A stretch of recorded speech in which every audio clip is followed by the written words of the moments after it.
إنما المؤمنون الذين إذا ذكر الله وجلت قلوبهم.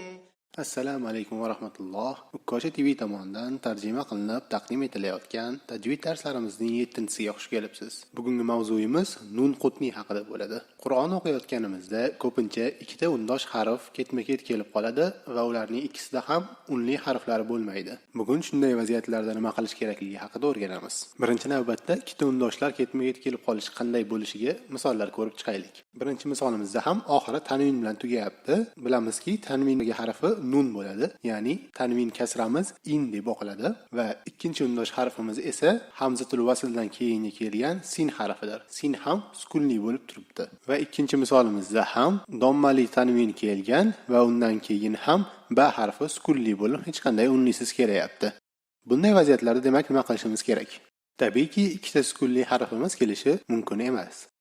Demak, bunday vaziyatdan chiqishimiz uchun nun harfimiz kasra oladi. Ya'ni tanvindagi nun harfimizga kasra qo'shib o'qiymiz. Buni endi hozirgi misollarimizda qanday bo'lishini ko'rib chiqamiz. Demak, sukunli harflarimiz qaysilar edi? Birinchisi sin harfi, ikkinchisi esa tanvindagi nun.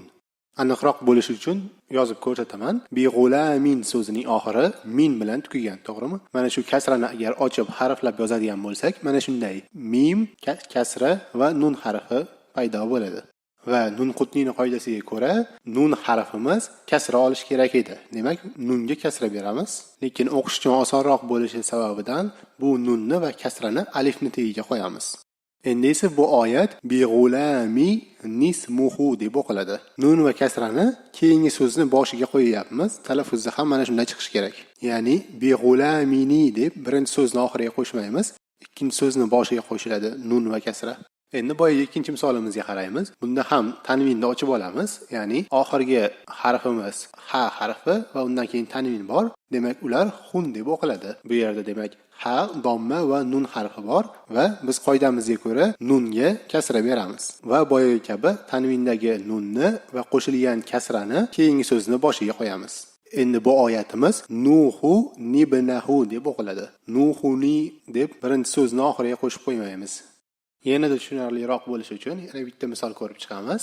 Mana bu misolimizda oxirgi harflarimiz hamza bilan tanvin. Endi ularni ochib oladigan bo'lsak, demak hamza, fatha va nun harflari bor. Nun harfimizga kasra berib, uni keyingi so'zni boshiga qo'yib qo'yamiz. Endi o'qishimizga ancha oson bo'ldi va bu oyatni jazaanil husna deb o'qiymiz. Qur'onning ba'zi yozilish turlarida mana bunday qilib nun harflarini qo'yib qo'ygan, ya'ni bular nun qutni deyiladi. Shunday qo'yib chiqilgani bizga o'qishimizga ancha oson bo'ladi, lekin bizdagi Qur'onlarning ko'pida bunday yozilmagan. Nun qutni haqida gaplashmoqchi bo'lganlarimiz shulardan iborat edi. E'tiboringiz uchun rahmat. Ukkocha TV bilan qoling.